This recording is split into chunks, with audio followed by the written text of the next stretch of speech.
Kung mga kababayan, ma'am sir, this is Jam, the Filipino channel na inyong sa today is August 15, 2026 at tayo ngayon ay papunta dyan sa may Las Piñas General Hospital sa Senator Cynthia Villar. Bingyo po yan, dito yan sa may Banabakong Pangkulang Lupa, Las Piñas 2, at dadalhin po natin yan sa may Way Cancer saan yan? Arca, Southwestern Bikutan, Baksakan Road, corner ng CRB Road. Okay, so magbabalik po tayo mamaya po pag nakuha na po natin sila. Disclaimer lamang po, ang content po natin ay kalsada at hindi ang passenger, kaya naman sakali naman po na may marinig kayong mga pangalan ng lugar, pangalan ng tao, pangalan ng organisasyon sa government or private man yan, ay wala pong kinalaman ng channel nito at wala pong pinapatungkulan. Bago nang pinag-uusapan nito ay pawang di ko lang po yung loob. Magbabalik po tayo mamaya konti po pag nakuha na po natin.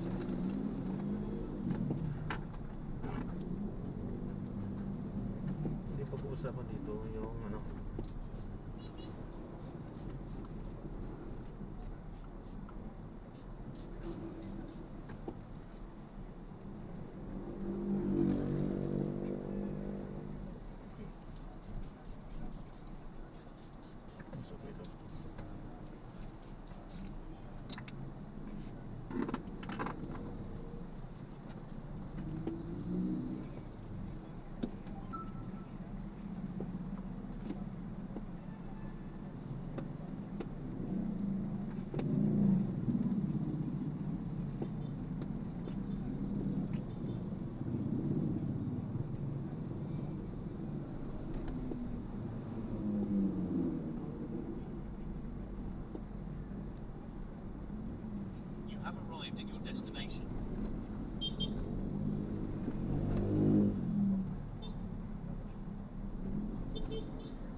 dito pala yung sarong na yun.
Nagdulot din ito ng tsunami at tuloy ang pagtaas ng pila na marasami.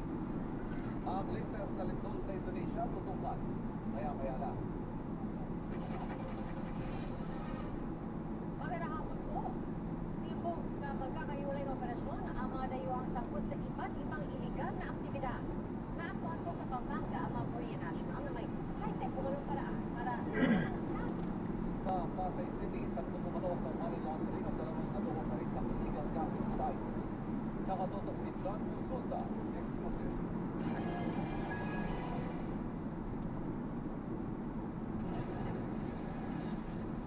Kasama ang problema ng PNP-CIDG, pinasok ko mga tagawa ng Bureau of Immigration Vigilance Unit o BIFSU ang conduit na ito Pasay City.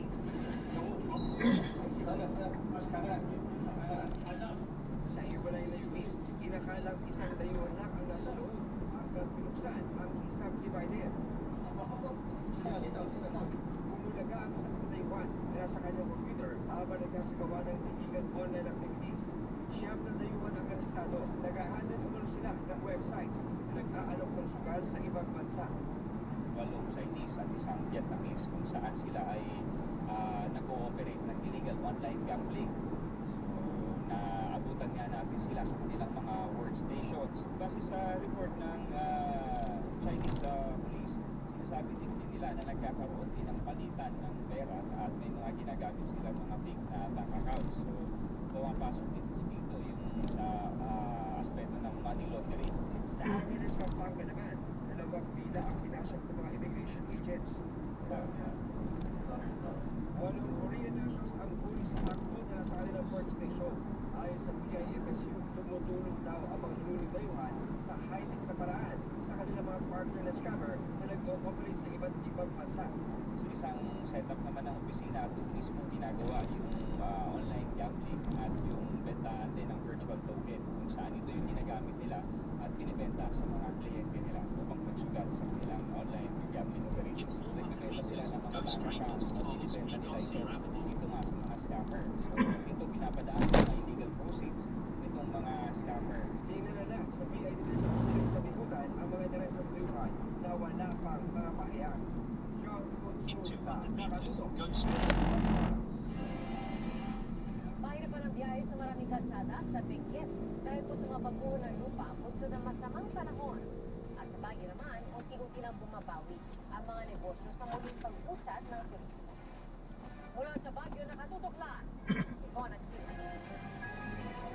On? Tiya mahabang pila at paghihintay ang tinitiis ng mga motorista na dumaraan sa alternatibong ruta dahil sa sarado pa rin Governor Bago Dangwa National Road dito sa Tuklay, Benguet. Mahaba ang pila ng mga sasakyan sa Governor Bago Dangwa National Road sa Tuklay, Benguet ng aming datnan bandang alas 3 ng hapon. Ang ilan sa kanila, kalahati hanggang isang oras na naghihintay para lang makadaan sa Philippine Provincial Road na stop and go o salitan lang ang pagdaan ng mga sasakyan. Alternatibong ruta ito matapos isara ang bahagi ng Governor Bago Dangwa National Road dahil sa landslide. Ang ilan sa mga dumaraan dito, pagbiyahe ng agricultural products. Sabi, hirap namin dito kasi pag gusto mo bumalik ulit, wala In 100 meters, make a left bukas na U-turn. naman. Kasi ang lahat. Pag sa Governor, mga ilang oras ng biyahe? Mga 20 minutes siguro. Pero dito sa mas mahabang daan, May isang oras yata. Ang ilang residente, naglakad na lang. Pag sumakay kami, yan lang kami bababa kasi doon na kami. Continue for 700 meters, then keep right on the forecourt to Carlos P. Garcia Avenue. Oo. Eh, dahil sarado to, maglakad na lang. Tuloy-tuloy ang clearing operations ng DPWH. Ang mga bako, kailangan po sa mga lupa na isinasakay sa mga truck. Sa Atok Benguet, maraming kalsada ang nasira kung kaya't ang ilan ay hindi madaanan sa ngayon. Kabilang yan ang aming narating kahapon sa Barangay Buhay kung saan makikita ang napakalalaking sitak sa kalsada sa Paway-Oling Lake Road. Sa tunga ng Atok FCRRMO, makikita ang malaking lupa sa kalsada dahil sa pagbuho ng lupa. Matapos ang inspeksyon, may mga isinemploy na setting equipment ng lokal na pamahalaan para mag-clearing operations sa mga apektadong kalsada. Gayunman, patuloy na nagpapaalala ang LGU na ibayan ang pag-iingat sa mga high-risk areas. Sa Baguio City, matapos ang ilang linggong pag-ulan, unti-unting bumabawi sa matagal na pagsasara ang ilang negosyo. Tulad ng Continue for Go-Kart 600 Rental sa meters, Bulldog then Park. keep left at the forecourt. Sabihin natin nasa 40% po, mga ganun po. Kasi po last week po, sobrang sarado po kami ng buong weekend. Di ulan po ng ulan.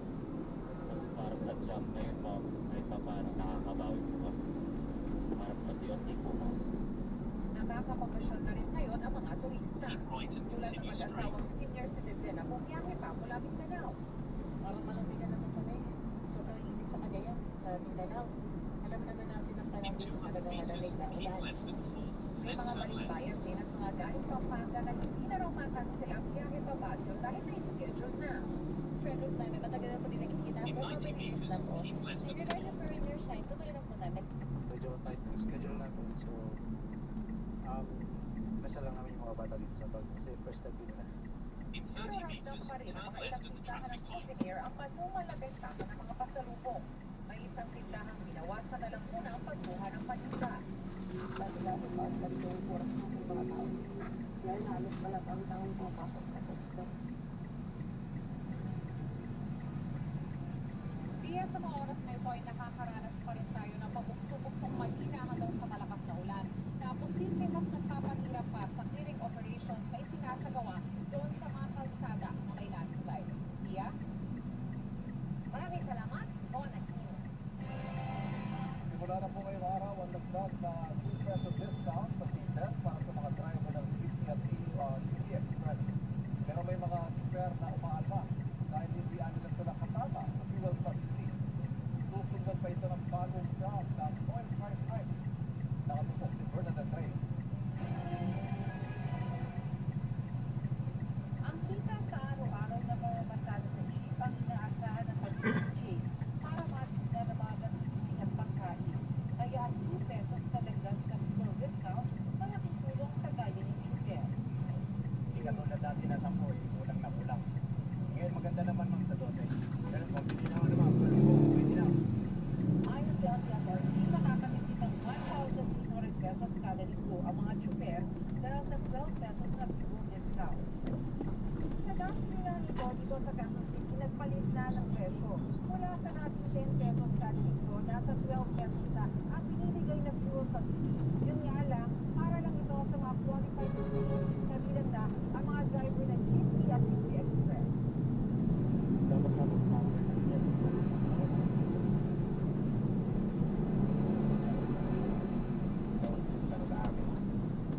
Sinasamantala ng mga tsuper ang pagpapagas at lalong pinakaambang pag-alagwa na ng mga presyo ng petrolyo sa susunod na linggo. Hanggang 4 pesos na 50 centavos kada litro sa diesel at hanggang 3 pesos sa gasolina, ayon sa oil industry source. Maya may karga kasi alam nila, dito lang po sa amin ang mababa. parang nabawi lang yung decrease na yun at ngayon ay bumalik ulit tayo dun sa yung Greece. Hindi nasundan yung sinasabing diplomatic window ng discussion kasi nga may inatake na namang dalawang vessel. Dismayad na naman sa oil price hike ang ilang tsuper.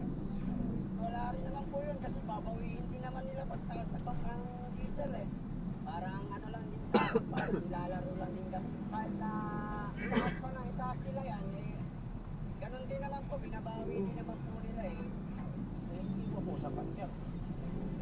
Kasi po dati, apat na ikot na ginagawa ko ng 57 na diesel. Ngayon, ginawa ko 5 para pagkagdag sa diesel. Sana nga lahat eh.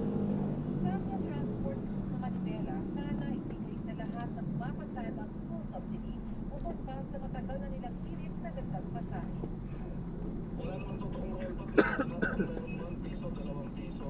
Tapos pag susunod na araw, tataas na naman sila pa piso-piso hanggang mabawi.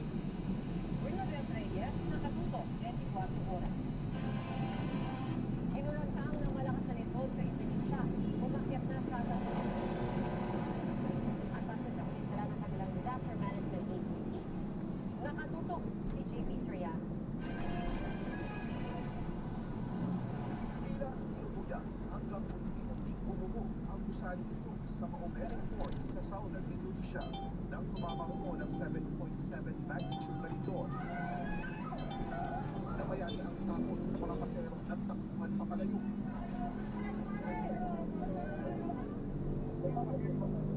Kita rin yung isang video ng mula sa barko nakadamo ang takbuhan ng mga pasahero. Tapos may mga debris mula sa bukid, gusali at nagpagsakan sa dagat.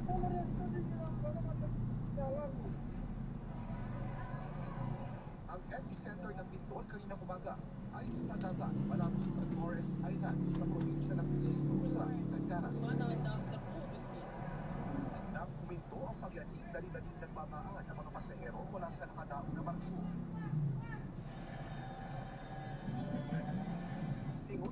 rescuer ang bumubong gusali. Isang bangkay ang nabukas. Naramdaman din ng halos 1,000 pagyanig sa mga kalapit na rehiyon.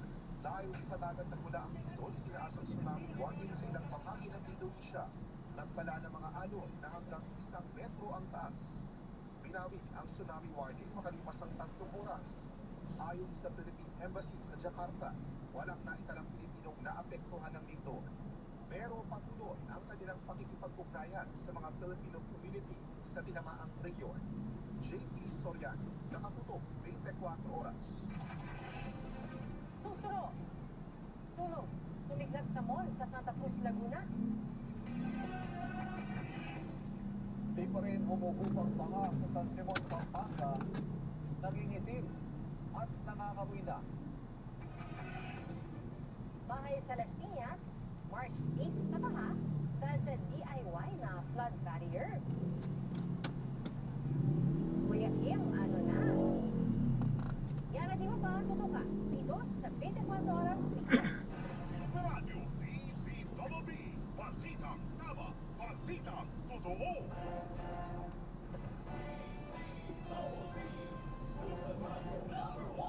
Huwag tayo meron.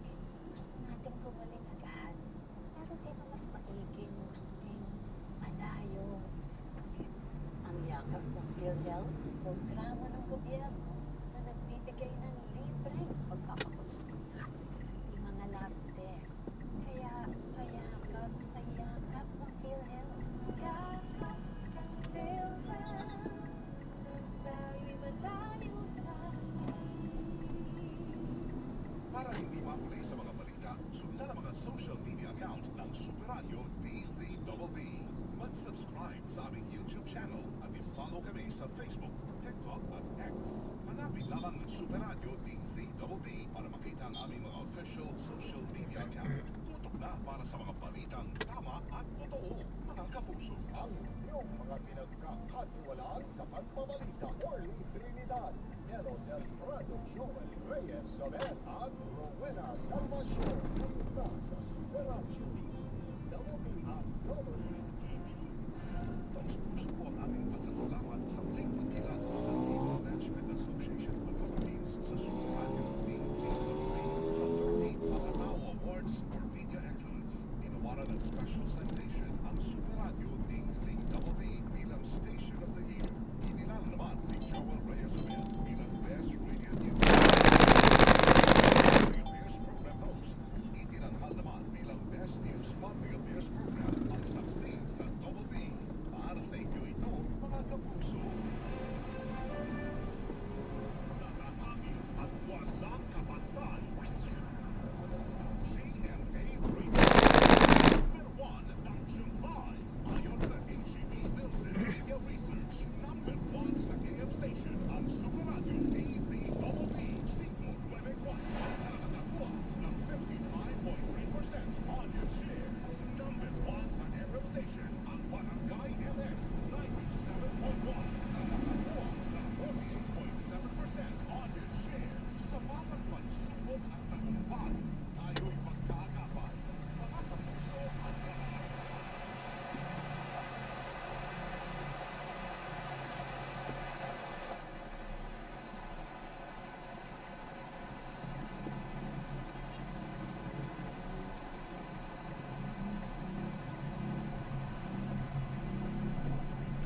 pa ito. Maalarma ang mga residente dahil sa usok na nagmumula sa nasusunog na bahay sa kanto ng Don Quixote Street at Dapitan Street sa Sampaloc, Maynila.